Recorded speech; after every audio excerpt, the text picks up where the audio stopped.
Sir, you're muted.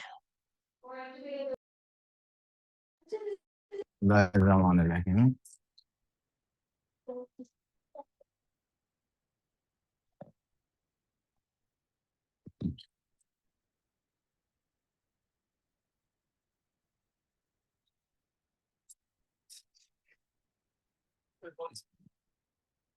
जी बेटे। हाँ,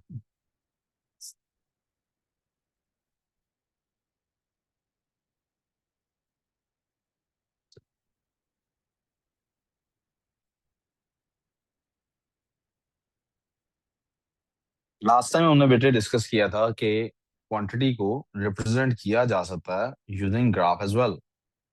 जो हम as a using graph represent करते हैं क्वांटिटी को, तो हमें देखते हैं बेसिकली कि वो दो क्वांटिटीज मिलके राइज और रन का हम रेट निकाल रहे होते हैं। We call it rate. क्या कहते हैं इसको हम? मैथ्स की फिजिक्स की जुबान में रेट का मतलब है पर यूनिट टाइम। फिजिक्स की जुबान में मैथ्स का क्या, रेट का क्या मतलब है? Per unit time. मुंथा आप इधर देखो बेटे। अब फिजिक्स की जुबान में रेट का मतलब है पर यूनिट टाइम, लेकिन मैथ्स की जुबान में रेट का मतलब वही है जो हमारी आम जुबान में रेट का मतलब है। जो हमारी आम जुबान में रेट का क्या मतलब है कि पर यूनिट क्या वैल्यू निकलेगी। इसमें यूनिट हमेशा डिस्क्राइब करना पड़ता है। सो मैं आज बात आपके साथ रेट से ही करूंगा। मैथ्स में अक्सर जगह पे रेशियो और वर्सेस रेट का एक टॉपिक पढ़ाया जाता है। I don't like this topic. I think it does not make sense कि हम ये क्यों पढ़ रहे हैं ऐसे topic. At best it should be a side note. इसलिए मैं इसको आपके सामने साइड नोट के तौर पे ही रिप्रेजेंट करने वाला हूँ।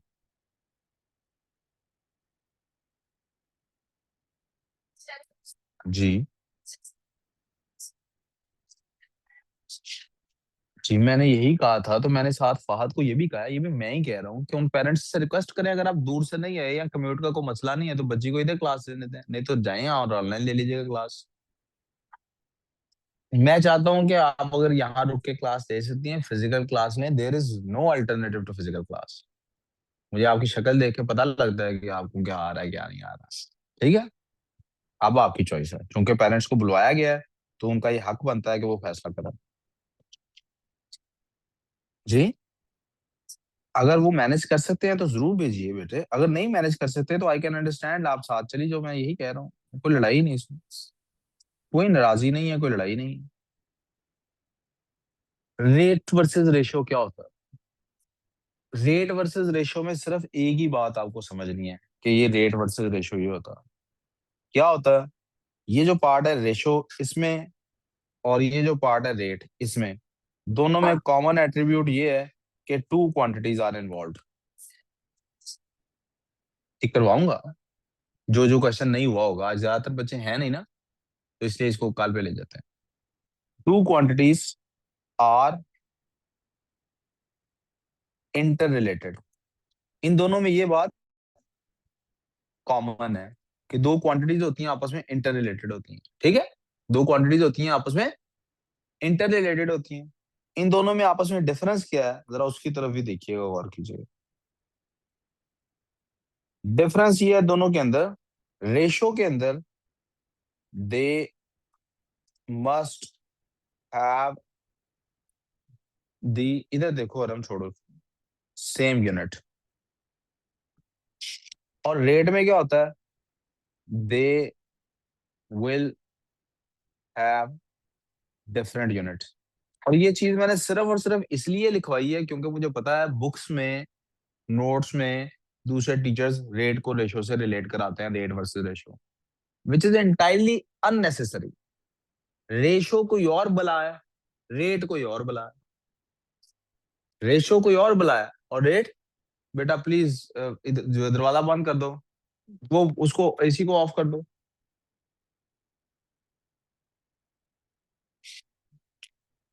आर वी गुड सो फार?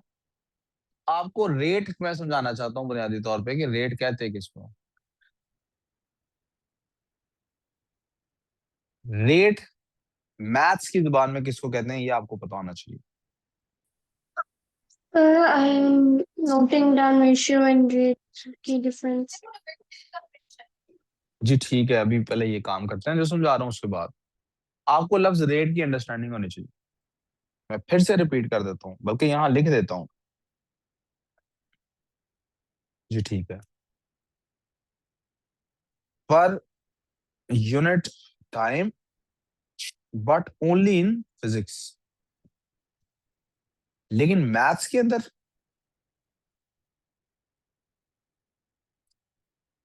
पर unit of B, A per unit of B means rate of A in terms of B. Per unit वाली बात सबसे ज्यादा इसमें इंपॉर्टेंट है। आपको ये सेंस होनी चाहिए कि आप जब बाजार जाते हैं तो चीजें कैसे खरीदते हैं। अरम, आपने कभी बाजार से कोई चीज खरीदी है? जो पैकेट के फॉर्म में, चले किसी भी फॉर्म, क्या चीज खरीदी है बाजार से आपने? ग्रोसरी खरीदी है। हरम कह रही मैंने ग्रोसरी खरीदी है। क्या ग्रोसरी खरीदी है आपने? मसाले खरीदे हैं। तो आपने मसाले खरीदे तो आपने जाके कुछ ना कुछ तो पैसे पे किए होंगे। क्या कोई कोई हिसाब किताब है इस बात का कि आपने कितने पैसे पे करने हैं, या कोई हिसाब किताब रैंडमली उससे बस जितनी ग्रोसरी दिल किया उठाई, जितने पैसे दिल किया फेंक के आ गए?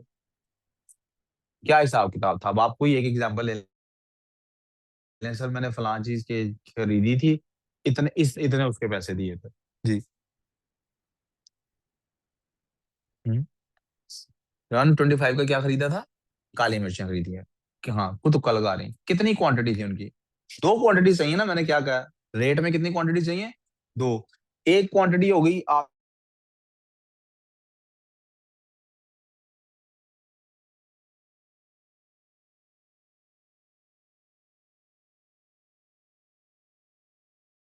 सर आपकी आवाज नहीं आ रही।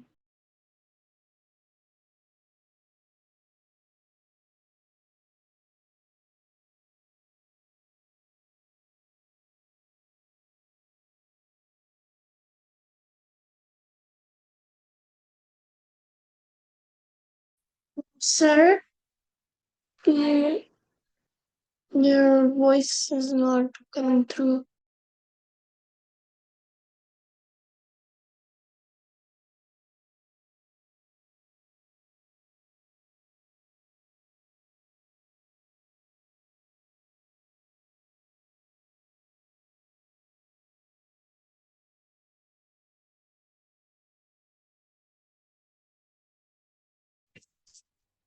He left probably because of the. This happens all the time. Probably because of the light. Oh, don't worry. He comes back after 30, 40 minutes. Or maybe even 10. 30, 40 minutes. Too much. Yes.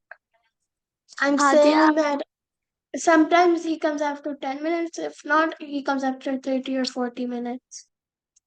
Right. He must be teaching them on board. Yes, but his connection is like down, so he can't teach us online kids, but he can send us pictures, so we can ask him for the pictures for the ones we missed.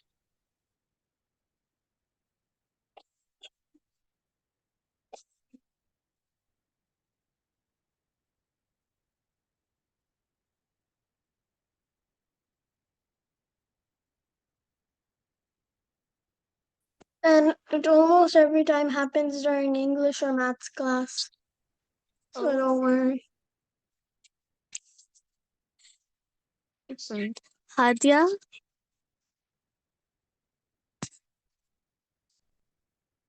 Irene and Michelle. जीवन।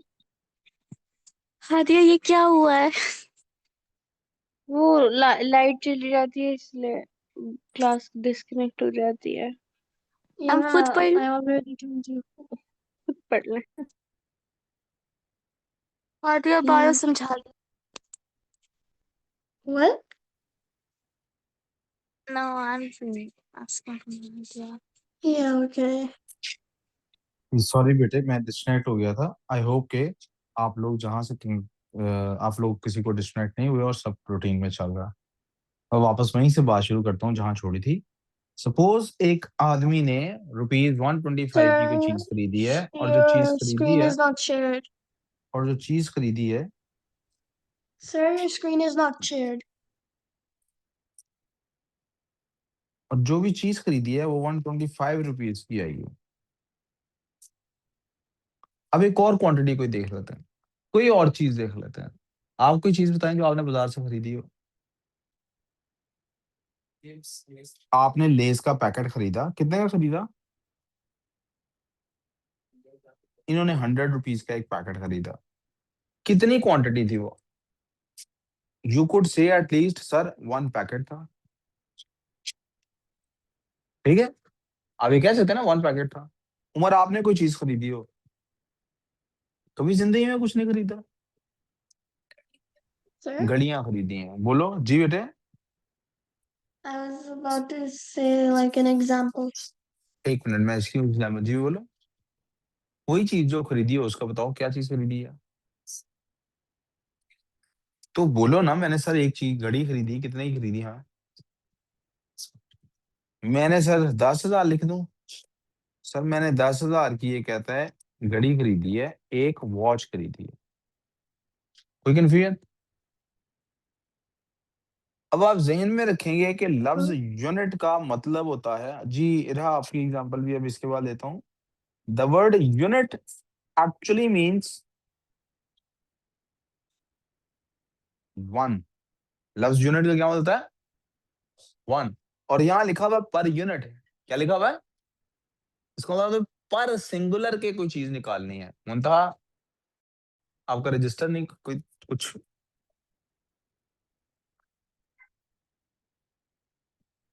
Are we good so far?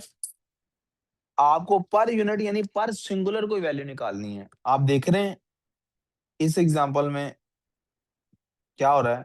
Rate is, क्या rate है उसका, जो भी specific body है उसका rate है ₹10,000 पर वॉच।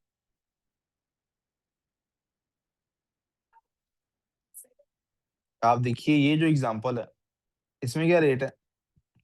₹100 पर पैकेट।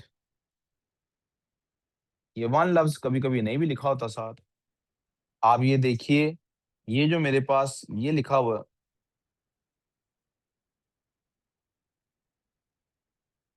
ये क्या लिखा हुआ है? ₹125 पर 100 ग्राम। जी रहा, आपको एग्जांपल देने वाली थी, आप कुछ खरीदा। यूनिट मैंने बना Oranges. दिया ना, मैंने 100 को एक यूनिट बना दिया। यूनिट किसको बना दिया? 100 को। जी रहा, आप क्या एग्जांपल दे रही थी? Oranges 1 kg. Oranges 1 kg, and it's usually like around एक 300, मिनट 400. जी, आई कैन अंडरस्टैंड दैट, लेकिन ये हाँ जी, आप बोले।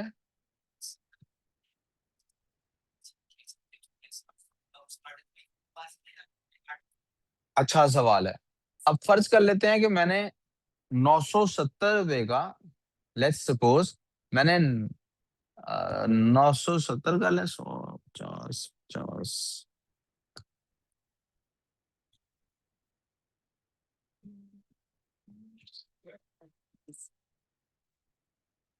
फर्ज कर लेते हैं मैंने ₹9,500 में मैंने खरीदा है। इधर देखो सब लोग, प्लीज प्लीज इधर देखो। मैंने खरीदा है लेज, लेज ही है, लेज चिप्स खरीदे हैं। 9,500 में मैंने एक कार्टन, एक बॉक्स खरीदा है। 9,500 में एक बॉक्स खरीदा। इस बॉक्स के अंदर इस बॉक्स के अंदर फर्ज कर लेते हैं कि इसके अंदर 100 रुपीज वाली, कितने वाली, 100 रुपीज वाली 100 पैकेट्स। ज्यादा क्वांटिटी खरीदते हैं तो राहत मिल जाती है ना। तो वो जो 100 रुपी वाला पैकेट था, वो एक खरीदता तो 100 का मिलना था। अब मैंने 100 पैकेट्स खरीदे हैं। तो आप जरा गौर कीजिए, अगर मुझसे कोई पूछे कि जनाब रेट क्या है, तो मैं रेट दो तरह से बता सकता हूँ। पहला तरीका, मैं कह सकता हूँ ₹9,500 पर बॉक्स। ये जो मैंने डैश डाली है, this is me basically saying कि ₹9,500 पर 1 बॉक्स। एक बॉक्स का रेट है ना। इसी को लिखने का, ये बात लिखने का एक दूसरा तरीका ये वाला है, राइट। मनोर और हरम, ये बात समझ आ गई। अब इसी बात को, इसी रेट को क्या मैं इस तरह भी लिख सकता हूँ, इट इज 9,500 पर 100 packets. Sir, can we write it as 95 hours per one packet? पर 100 पैकेट्स है, ये 100 पैकेट्स का है। No, I'm saying 95 एक मिनट hours बेटे per ठहरो, एक मिनट हौसला करो, मैं बोल रहा हूँ अभी, 1 मिनट। हाँ, क्या कह रहे हैं सलार? एग्जैक्टली, सलार कहता है कि सर ये आपने कहा था कि 1 यूनिट की बात करनी है, तो ये 1 यूनिट, इसको रेट नहीं कहेंगे। इसके जरिए रेट निकल जरूर सकता है। कैसे? आप इन नंबर्स को डिवीजन की तरह सिंपलीफाई कर दें। 2 0 से कट गए, उमर उमर आप लिख ही नहीं रहे यार। 2 0 से कट गए, तो असल में ये क्या बन गया? दिस बिकेम ₹95 पर pack. This is rate. Rate के लिए सिंगल यूनिट होना। अब इंपॉर्टेंट बात क्या आ गई इसमें? वो सिंगल यूनिट कौन सा, कंक्लूजन क्या निकला? The unit can be of any form, किसी भी फॉर्म का हो सकता है। ये हमारा कंक्लूजन निकला। यहां तो कोई कंफ्यूजन? हाँ, मेरे पास तो नहीं। जी, आर वी क्लियर सो फार? आते हुए ना फहाद भाई को बुला लेना। उमर साहब, ये बात समझ आई है? तो आपने पिछला तो नोट ही नहीं किया। मुंता, आपने नोट किया पिछला? आपने नोट किया पिछला? नोट किया साथ साथ? तो कर लें साथ में जल्दी से नोट। ये ले। Sir, मैंने कर लिया note. जी, चलें एक काम करते हैं, समझते जाएं, ऑनलाइन वाले बच्चे भी समझते जाएं, मैं भी क्लास खत्म करके नोट्स आपको ग्रुप में भेजता हूँ। और यार, ये जो बच्चे मैथ्स की क्लास में आते हैं ना, ये आमतौर पे आते ही थोड़ा लेट है। इनको फोन जाना चाहिए कि ये क्लास में क्यों नहीं पहुंचे हो। तो वो क्यों नहीं आए, को रिपोर्ट जरा उसकी दो ना लेके मुझे। कहाँ है वो, क्यों नहीं आए हुए? हाँ,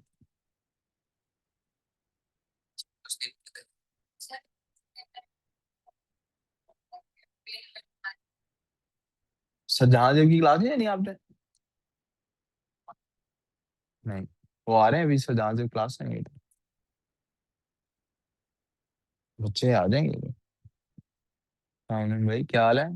आ जा, बैठ जा। अब आप जरा गौर करेंगे कि रेट का कॉन्सेप्ट समझ आ गया सबको? Have you understood the concept of rate? Yes. अब जरा आपने गौर करना है कि इसको मैं ग्राफ से जब रिलेट करता हूं, तो क्या सिचुएशन बनती है। ग्राफ से जब मैं इसको रिलेट करता हूं, तो हमने लास्ट टाइम कहा था कि ग्राफ में क्या होता है कि एक चीज होती है जिसको हम कहते हैं राइज ओवर रन। क्या होता है? Rise over. राइज हुआ। अब मैं रेट की ही बात कर लेता हूँ, मिसाल के तौर पे किस चीज के रेट की बात कर लेता हूँ। Let me talk about the rate of जो लेज पैकेट्स हैं।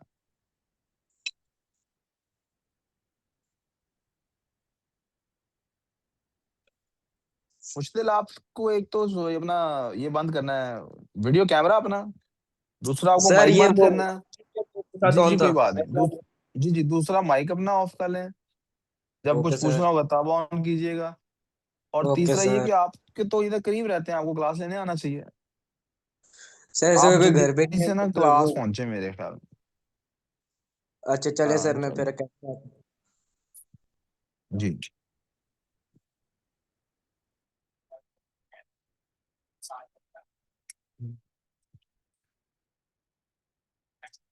बट ठीक है, उनको सबको एक दफा तंग कर लें बस, वो अभी क्लास में भी आ जाता।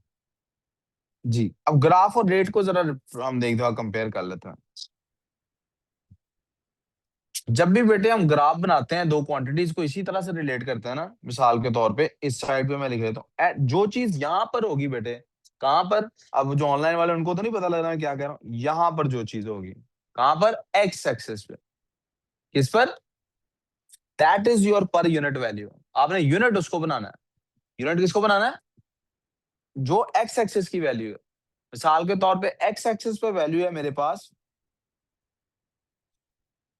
पैकेट्स, क्या वैल्यू है बेटे, तो ये जो मेरे पास वाई एक्सिस पे वैल्यूज हैं, ये पर पैकेट के हिसाब, ये इनसे हम पर पैकेट यूनिट इसको बनाएंगे जब भी टोटल वैल्यू निकालेंगे। इसकी एग्जांपल क्या देने वाला हूँ, मैं स्केल ले लेता हूँ ताकि एक्यूरेट एक्यूरेट चीजें निकलें बिल्कुल। तेरा स्केल, इधर स्केल, स्केल किधर गया, वो समझो, ये रुको।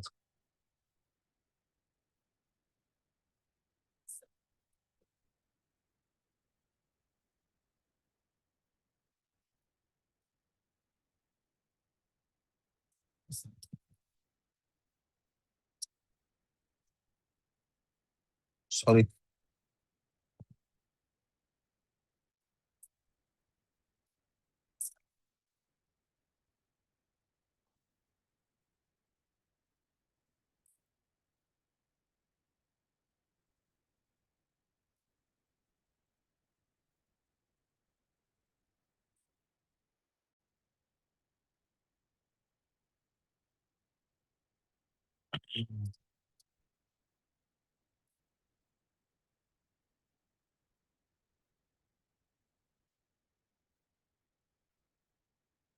मैंने एक पैकेट खरीदा, दूसरा पैकेट खरीदा, तीसरा पैकेट खरीदा, चौथा, पांचवा and so on and so fourth. एक पैकेट 100 का था, दूसरा 200 का था, तीसरा 300 का था, 400 and so on and so fourth. इनको मैं आपस में कनेक्ट करता गया, तो मेरे पास सिचुएशन ये बन रही थी, ये देखिए मैं ग्रिड बना देता हूँ पूरा।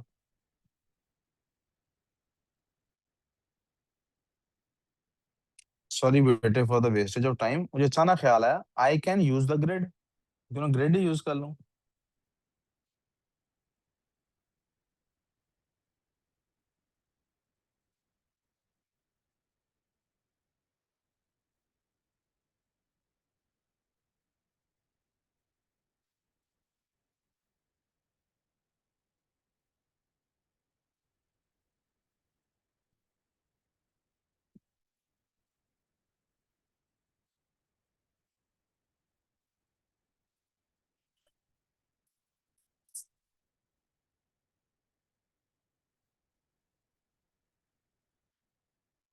सलाह बेटे समझ आ रही।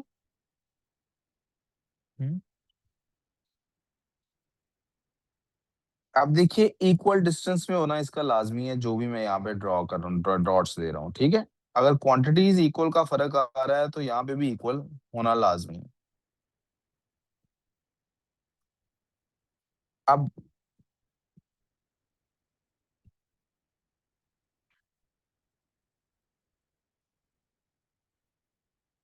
आप देखिए जरा गौर कीजिए, मैंने जब एक्स एक्सिस पे वैल्यू ली है तो दो दो बॉक्सेस के बाद इंटरवल ड्रॉ किया,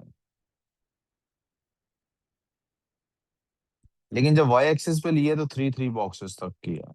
क्यों, मैं ये हाईलाइट करना चाहता था यहाँ पे कि आपको एक एक्सिस के ऊपर, मुंतहा आपका ध्यान में इतना नहीं है, आपको एक एक्सिस पे इक्वल डिस्टेंट रखना है। दोनों पे इक्वल डिस्टेंट रखें, डिस्टेंस रखें, इससे कोई मसला नहीं है।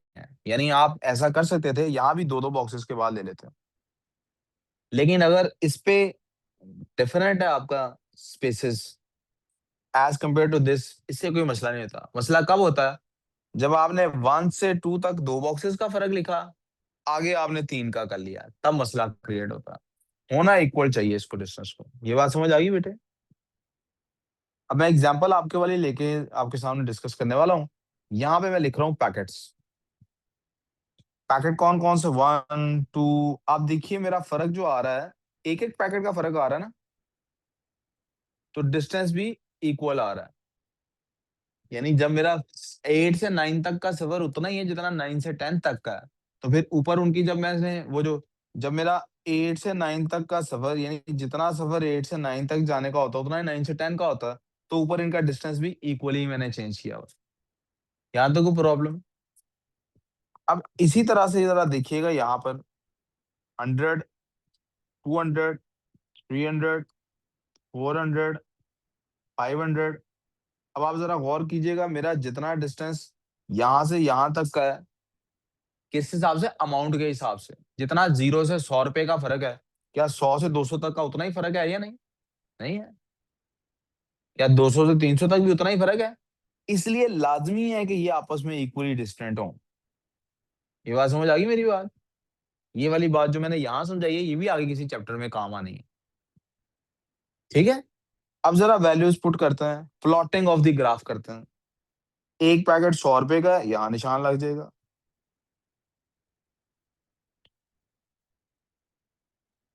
दो पैकेट 200 के हैं, ये मेरे पास आ रहा है, देखें यहाँ से ग्राफ, ये दो वाला लाइन आ रही है, यहाँ पे ये निशान पड़ गया।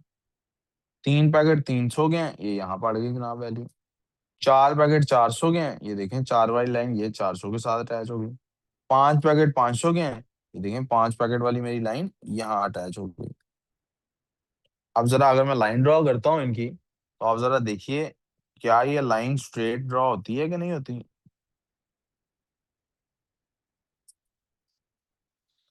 जी। इतना की वेरिएशन आपकी पेंसिल से डॉट मैं, चूंकि पेन से कर रहा हूँ, डॉट थोड़ा सा हेल्दी है, आपकी इतना ही वेरिएशन तकरीबन पेंसिल से ड्रॉ करते हुए आना चाहिए जितना इसमें आ रहा है, बल्कि इतना भी नहीं आना चाहिए। अब आप देखिए असल में जो मैंने ग्राफ बनाया है, जरा अगर आप लोग गौर करें, इरेजर का मैं यूज करता हूँ, अगर आप गौर करें तो मैंने जो ग्राफ बनाया है, ये वाली वैल्यूज तो उसमें थी नहीं ना, ये वैल्यू थी ना, आफ्टर दिस वैल्यू थी। लेकिन क्या ग्राफ का ये फायदा हुआ है कि मैं प्रोजेक्ट कर सकता हूँ कि इससे नीचे आते, अगर आप एक्स एक्सिस पे इस तरफ को ट्रेवल करते तो वाई पे भी इस तरफ को ट्रेवल होता। इसी तरह आगे को भी फाइंड कर सकता हूँ। यहाँ तक कोई प्रॉब्लम बेटे? अब जरा चेक करना आपने कि राइज ओवर रन के बारे में क्या सिचुएशन बन रही है। हम देखेंगे कि हमारा यहां तक रन कितना है और फिर यहां से ये राइज कितना है।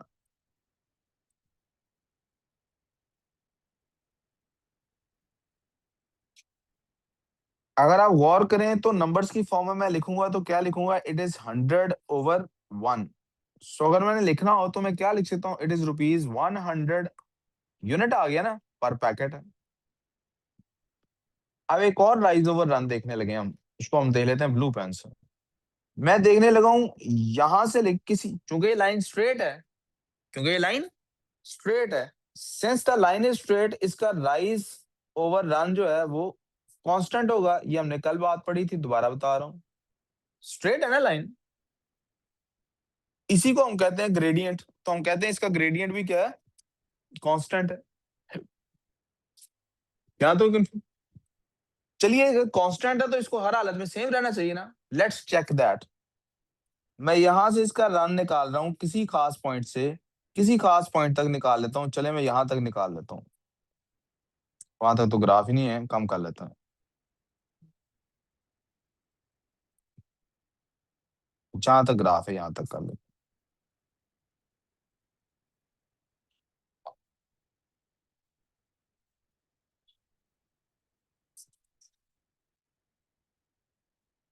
अब जरा रन नोट कीजिएगा कहां से कहां तक गया है।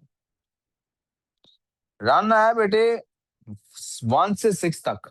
रन का कितना आया है, रन कितना आया बेटे, 1 से, तो टोटल रन कितना है मैं कैसे फाइंड कर सकता हूँ? मैं रन को क्या ऐसे फाइंड कर सकता हूँ कि रन कितना हुआ है, इट इज बेसिकली 6 - 1।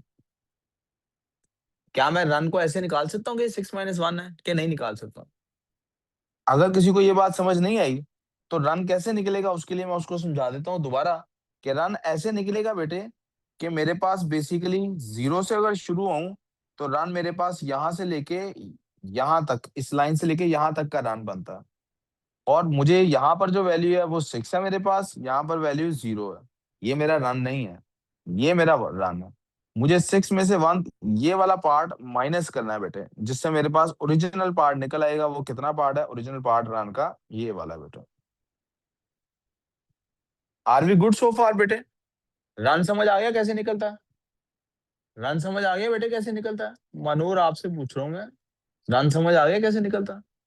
अब राइस भी निकालना है तो इन्हीं 2 पॉइंट्स का नहीं निकालना चाहिए? राइस भी नहीं 2 पॉइंट्स का निकालना चाहिए यार। इधर पहले देख ले एक मिनट, राइस कहाँ से कहाँ तक है? 100 से यहाँ पर अगर मैं जाऊं बेटे तो ये यहाँ पे वैल्यू बनती है, चूंकि उतने ही बॉक्सेस का फर्क है तो ये वैल्यू बनती होगी यकीनन। अगर इससे नीचे 500 है तो ये 3 बॉक्सेस के फर्क से यहाँ 600 बनता होगा, राइट? तो सर इसका जो राइस है जी बेटे, राइस जो मैंने पैकेट लिखा है वो मैंने 25, 50, 75 और 100 लिखा है। बेटे जो मैंने इसीलिए वैल्यूज दी हैं उन्हीं को यूज कर लो, काम आसान हो जाएगा। बेटे आपकी क्लास है ना, आप कहीं और बैठ जाओ, इधर आ जाओ। ये एक अजान हो रही बेटे, ये एक अजान सुन के आगे बात करूंगा मैं।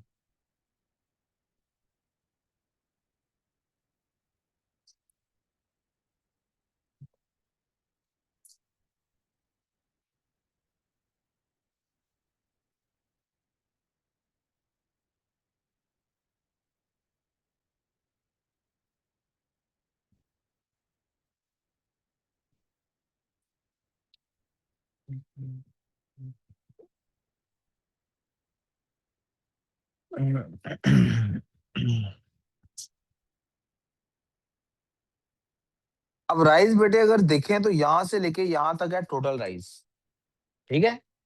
लेकिन हमने जिस हिस्से का रन लिया था, ये वाले हिस्से का हमने रन लिया था, राइस भी इसी हिस्से का नहीं लेना चाहिए? यस। तो इस हिस्से का राइस कैसे निकलता है? टोटल में से ये वाला पार्ट माइनस कर दें, ये नीचे वाला, तो उस हिस्से का निकल आएगा, राइट? तो क्या मैं कह सकता हूं कि जो मेरा राइस है,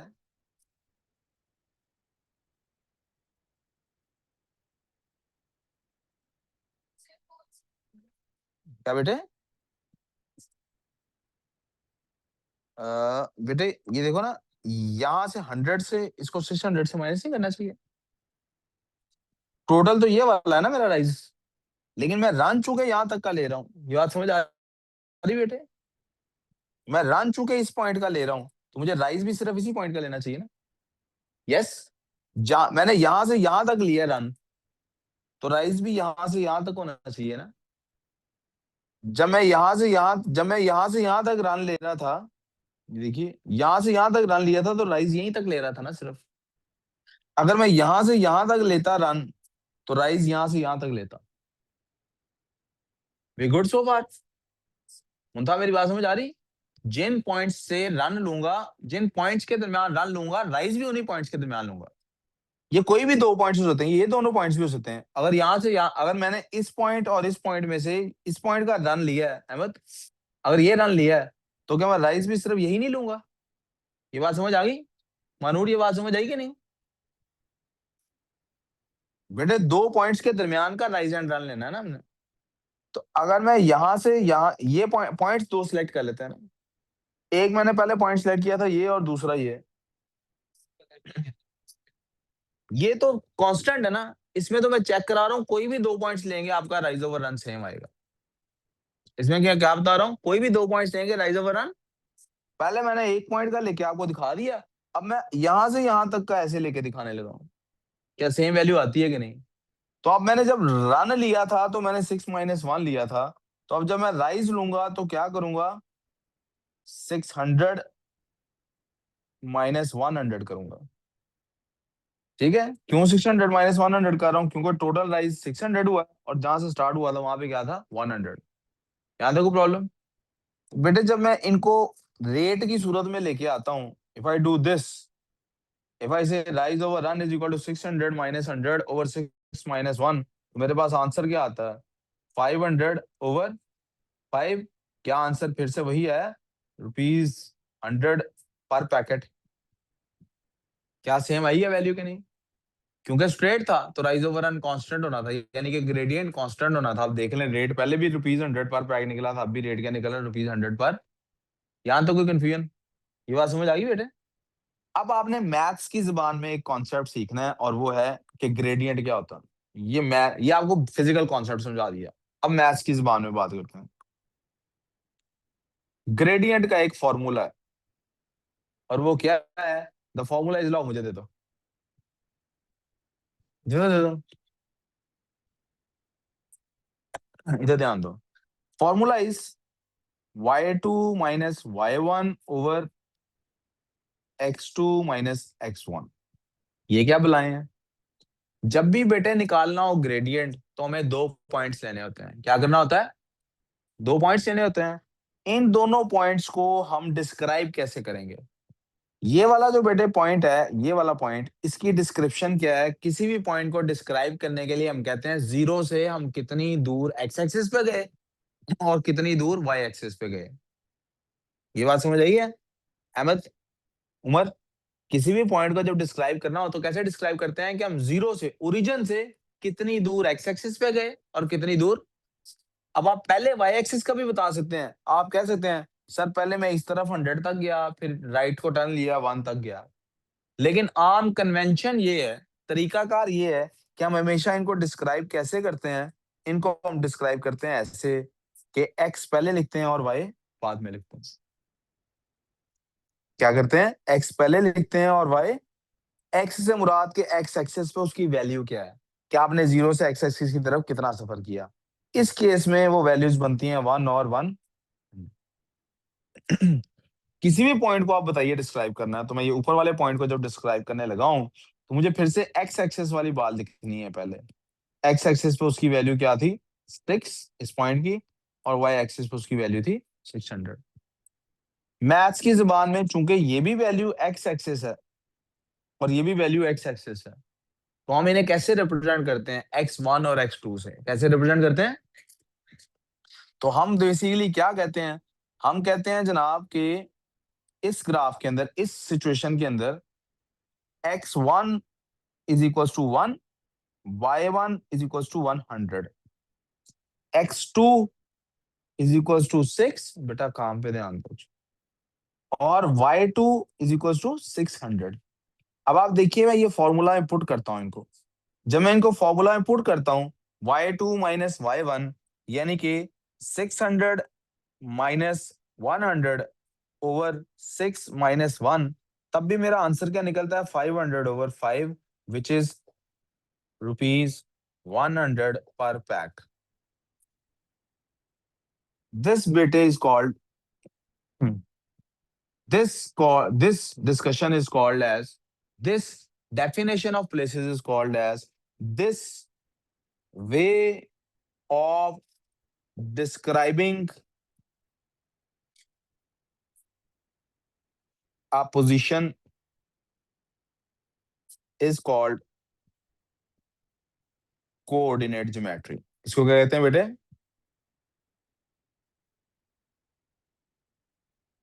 क्यों इसको कोऑर्डिनेट ज्योमेट्री कहते हैं? आई होप आपको समझ आ गई होगी कि वो जो मैंने एक्स एक्सिस और वाई एक्सिस वाला काम किया है, दैट इज बेसिकली, वो जो काम किया है, they are called as coordinates of something. They are called as coordinates of a position, coordinates of a, इसलिए इसको कोऑर्डिनेट ज्योमेट्री कहते हैं। तो कोऑर्डिनेट ज्योमेट्री का हमारा एक चैप्टर है जिसको हमने स्टडी करना होता है, जिसकी स्टडी में हम आज नहीं शुरू कर रहे हैं। आज मुझे सिर्फ आपके साथ ग्राफ्स के ऊपर ही बात करनी है।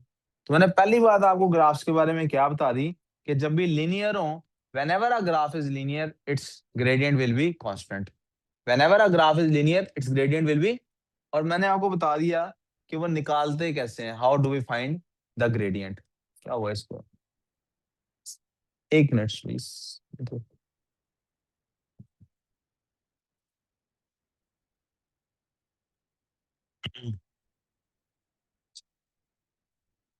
whenever a graph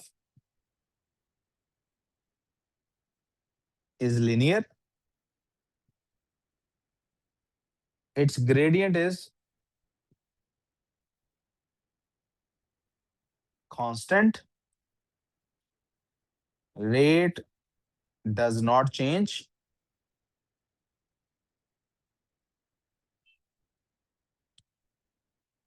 sorry, until the graph changes,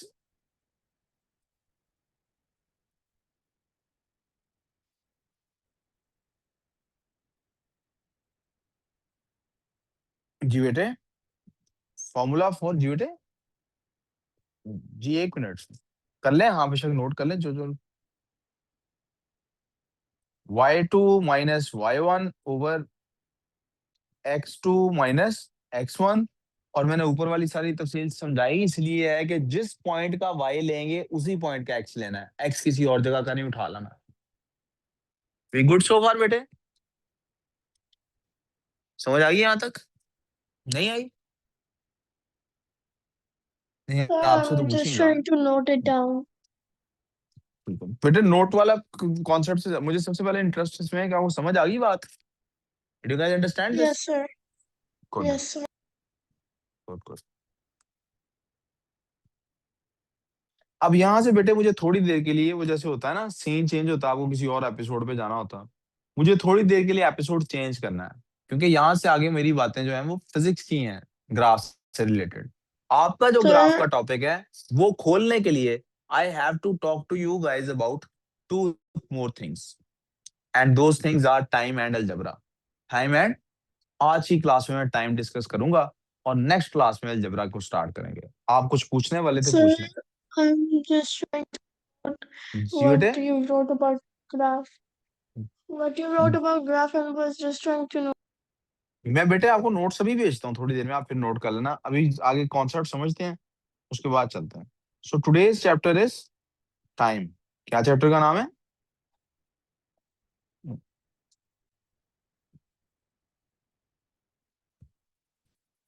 मैं फिजिक्स वाले बच्चों को ये समझा चुका हूँ कि टाइम हमेशा 2 इवेंट्स के दरमियान की ड्यूरेशन होती है। हम जिसको टाइम कहते हैं वो 2 तरह का होता है। हम टाइम को मेजर करते हैं, मेजर्ड यूजिंग टॉप वॉच और टाइम वॉच। टाइम वॉच कौन सी होती है? जिसपे आम रूटीन का टाइम लिखा होता है। ठीक हो गया जी? हर इसका कोई स्टार्टिंग पॉइंट होगा, कोई फिक्स रोटेशन होगी, कुछ हिसाब किताब होगा। टाइम 2 इवेंट्स के दरमियान की ड्यूरेशन होती है। तो हम जिस चीज को टाइम नोट करते हैं, जिसको हम, आपको 2-3 बातें बेसिक पता होनी चाहिए। पहली चीज ये कि इसका यूनिट क्या है। इसके यूनिट क्या है? टाइम का क्या यूनिट है? टाइम के काफी सारे यूनिट हैं, ठीक है? टाइम के काफी, तो मैं यूनिट्स उसके आपस में उनका कंपैरिजन कराऊंगा। पहला यूनिट क्या है? 1 शीयर। वो किसके इक्वल होता है? हम मंथ्स के साथ चलेंगे, ठीक है? 12 मंथ्स के इक्वल है, ठीक है? 12 मंथ्स किसके इक्वल है? अब जो मंथ है, मैं रिपीट कर देता हूँ, वो 4 वीक्स। 4 वीक्स होता नहीं यार, 4 वीक्स कहाँ होता? 4.3, 4.7, 3 थे। 4.4 वीक्स या 4.3 वीक्स, इतना तकरीबन एक, क्योंकि आपको पता है ना 52 वीक्स होते हैं। 52, इससे हमारे हर हर महीने 28, 3 दिन तकरीबन एक्स्ट्रा ही होते हैं हर महीने में 4 वीक्स से, एक्सेप्ट किसी में 2 दिन एक्स्ट्रा होते हैं, किसी में 3। Let's call it 4.2 weeks. Usually हम 12 मंथ्स में 52 वीक्स कंसिडर करते हैं। कितने वीक्स कंसिडर करते हैं? तो 52 ही मैं लिख देता हूँ। लेकिन अगर आप डेज की तरफ जाएं तो दीज आर 365 डेज। अब अगर हम 12 मंथ्स हैं तो एक मंथ में अगर हम 365 डेज करते हैं, तो एक यूनिट आपके पास होना चाहिए 1 डे। उसको किसके इक्वल कंसिडर करेंगे? 24 आवर्स। 1 आवर को किसके इक्वल कंसिडर करेंगे बेटे? 60 मिनट्स। और 1 मिनट किस में कंसिडर होगा बेटे? 60। और इससे आगे भी अब बात चली जाती है। इससे आगे भी बात, क्या इससे आगे बात चलती है?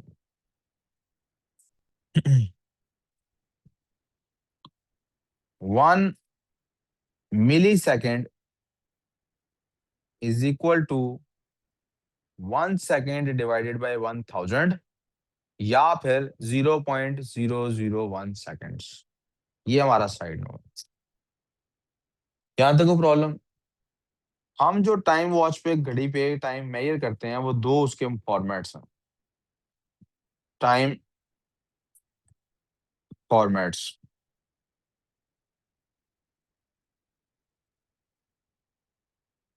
दो फॉर्मेट्स हैं बेटा, एक को हम कहते हैं 12 आवर क्लॉक और दूसरी को कहते हैं 24 आवर क्लॉक। इसमें क्या होता है बेटे, प्लीज यहाँ पे तवज्जो करनी है। इसमें क्या होता है बेटे, स्टार्ट दोनों में 0000 से होता है,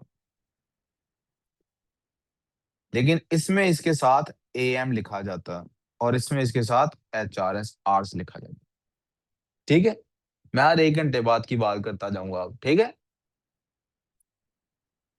1 AM, 2 AM, 3 AM, मैथ्स है अभी, Oh, is अंटिल हम is चले this जाते हैं, topic?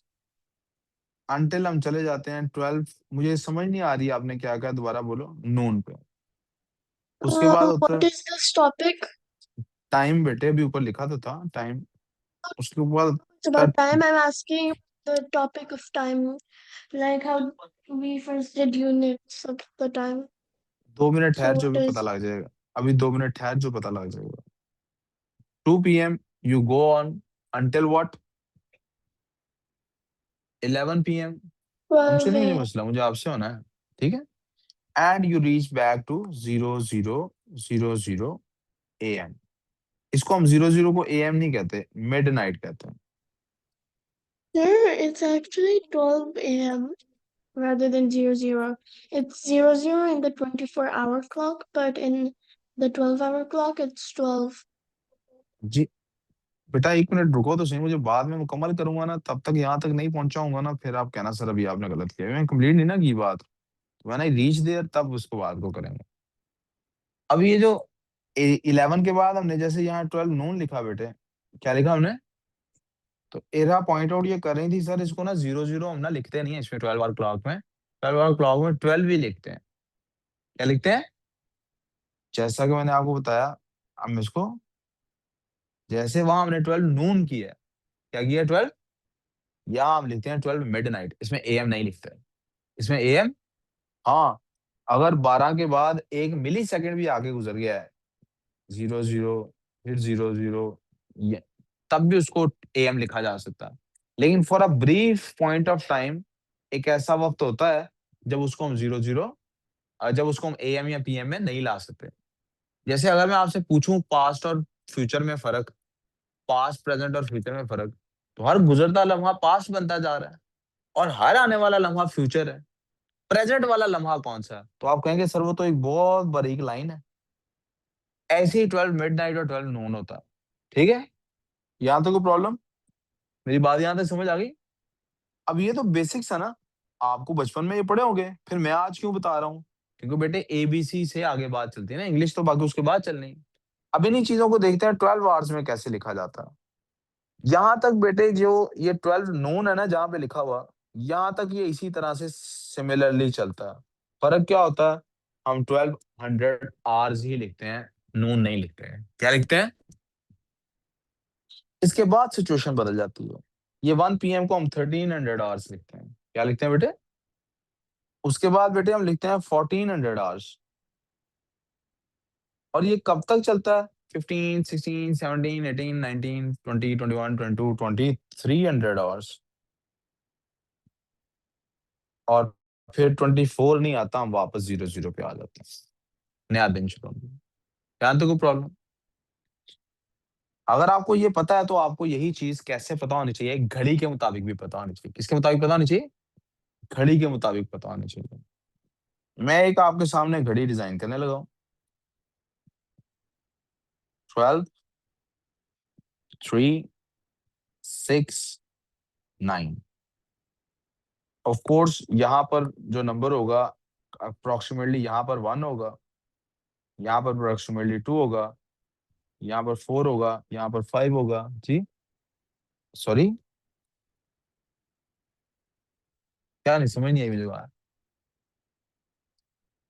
तो ये क्लास बंद हो जाएगी, मुझे फिलहाल तो इसको देखना है, मोबाइल इतना जरूरी नहीं है। हाँ दास, और मैम के पास है तो उनसे ले लो चार्जर, अगर नहीं है तो छोड़ो। मैम आपके पास है चार्जर,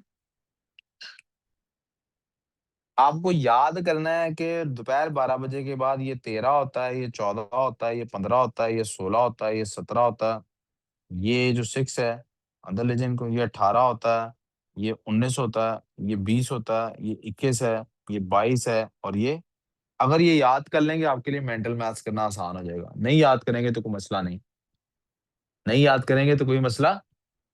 आपको कभी भी कन्वर्ट करना है तो मैं आपके सामने कन्वर्ट करने लगा हूँ। लिखा हुआ है, सवाल है जी, convert the following into 12 hour clock. किसके अंदर कन्वर्ट करना है इनको? 12 आवर टाइम। आप कोई भी टाइम बोल दें, 12 से लेके 23 तक का कोई टाइम बोल दें। बोलो उमर। 14:25 कुछ भी बोल दो। हाँ, कहता है जी सर 15 बजकर, हाँ, 15 मिनट है जी। ये कहता है जी टाइम हो रहा है 15 बज के कितना टाइम हो रहा है। आपने सिंपली जो आवर वाली साइड है उसमें से 12 माइनस कर देने हैं। 15 में से 12 माइनस करें, क्या बचता है? तो असल में 3:15 PM हो रहा है जी। एल जी, याद नहीं है तो सिंपली ऐसे करें, 12 माइनस कर दें उसमें। कितने माइनस कर दें और PM आ जाएगा। कोई कंफ्यूजन यहाँ तक? अब पेपर में सवाल क्या आते हैं टाइम से रिलेटेड, टाइम रिलेटेड क्वेश्चन है। कोई दो क्वेश्चंस करते हैं और आपको मैंने उस दो क्वेश्चन में बताना है आपने हमेशा करने कैसे हैं।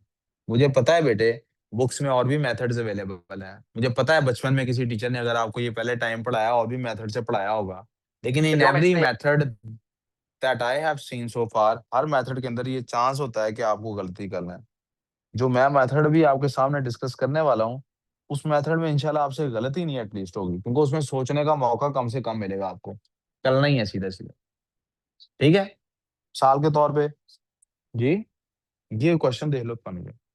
मिसाल के तौर पे कहता है a train left station A at 3:15 PM and reached station B at 5:25 PM. How long did it take?